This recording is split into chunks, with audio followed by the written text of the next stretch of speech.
Good morning, y'all. Cut my bangs, Mango. I'm going to pick up Russ and pay him, and we're going to look at dirt. There's a change of plan, y'all, for the yard. And I've gone back and forth on this and back and forth on this, and I've just decided that I'm going to risk a little bit higher water bill to have sod. I love grass. And y'all know I've got that big area. It is 8, I thought it was wider than that, but it's not. It's 8 feet by 55 if you go all the way back to the back fence. But I'm not going to go that far. I'm only going to go as far as the edge of the patio. So that's about 40 feet. So that has to be really level. And I don't know if I covered this before or not, but a lot of y'all know, before you dig or trench or, rototill, any of that stuff in your yard, you have to alert all the utilities, and they have to come out and let you know whether or not you can dig. So yesterday afternoon, I finally got the last utility to come by. Now, y'all, that's the gas and electric.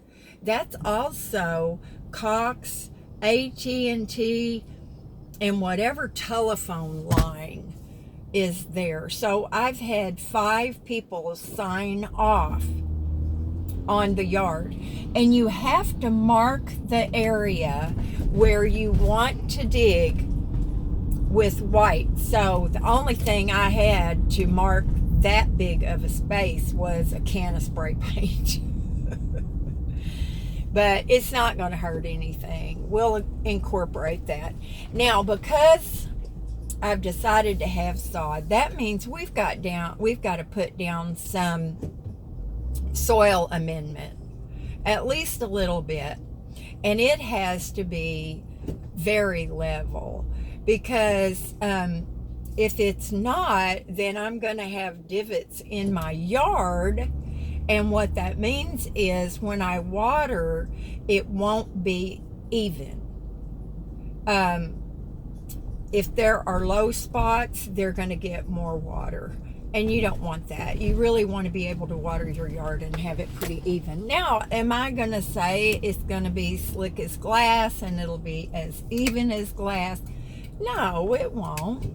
But we're going to get it just as even as we can. And by checking the soil today, we'll be able to tell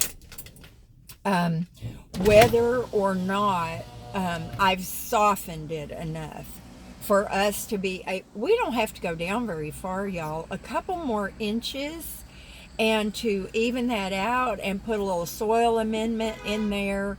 And then now, I don't have a truck, obviously, but I do have the back part of my van, which when I empty some stuff out of it, I don't know how many trips that it'll take for me to get this sod.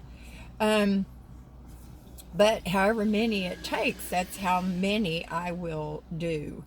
Now, the thing about sod is I put in sod that I just threw down over plain old dirt, watered it in, and it was fine. And then I've put it in the correct way. I can't really say the results were a lot different, y'all, but I am going to try to do it the correct way this time.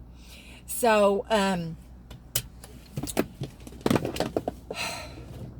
yeah. Yep. That's what we're going to do. And so we may go ahead and pick up the rototiller today, or whatever you want to call the thing. Now we're going to get the smallest, lightest one, and they do come in different sizes. we don't need to dig down 6 inches into the ground. We don't. So hopefully we can get that going. And the thing about, we're going to use West Coast sod in San Marcos. Now they've got good reviews on Yelp. I'm going to ask them 2 questions. Do y'all own a sod farm, and is this where your store gets its sod from? If not, who do you get it from? I guess that's 2 questions right there. 3 questions. When does your new fresh sod get delivered to you? The fresher your sod, the better chances of you having a good looking yard. Now, if you go to Home Depot or Lowe's, you can get sod that's been sitting there for a week. It's compressed, it's dried out, it is not good sod. The one time that I used, and I won't say which one, but I bought some sod to do about half of my yard once, and something bit me. I think I'm being bitten by little tiny spiders, y'all. But anyway, so I want to make sure that we get the best, freshest sod. And you want to look for sod that's got some heft to it. Now, we're not going to get rolls. We'll be getting the squares, which sod is not hard to lay down, y'all. It's not. It's like putting a puzzle. You don't put the seams together like this all the way down in rows. You want to stagger them, and you have to butt those things up as close as possible. If you leave gaps in your squares or your rolls, you're going to have little trenches in your yard, unless you get something that grows with rhizomes and it just spreads everywhere, which I'm not. I'm going to use tall fescue. It's pretty drought tolerant. But anyway, that's the plan, and we'll see how that goes. And I'll do, y'all, I did some pretty scattered videos, and I had to trim Russ out of one of the videos, and so it starts right, and I'm in the middle of a conversation, y'all. I don't know how to do that stuff, okay? I did the best I could. But anyway, I'll be taking more videos as we go along and show you the process. And the thing about sod is, it is specifically designed for people like me. Instant gratification people. Once we get that sod down, it's going to be beautiful. And then all I have to do is keep it watered in really well, at least for the first 2 weeks. You want to keep it watered. It doesn't matter what time of day that you water it. It just needs to stay moist. So there's a misconception about if you water your grass in the hot part of the day, that you're going to scorch it.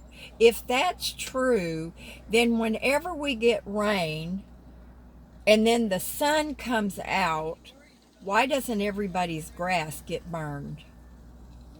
Something to think about.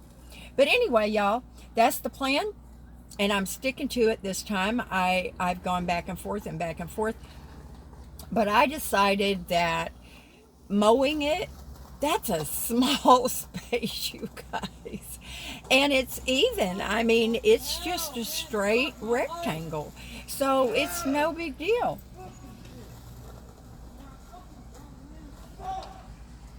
Oh, this poor guy over here, y'all. He's all by himself and he's yelling. So sad. Oh my gosh. Pray for our homeless people, y'all. Pray for our mentally ill people. Anyway, that's it for this video. Let y'all go. Talk to you later. Do something fun today and start a project. Bye.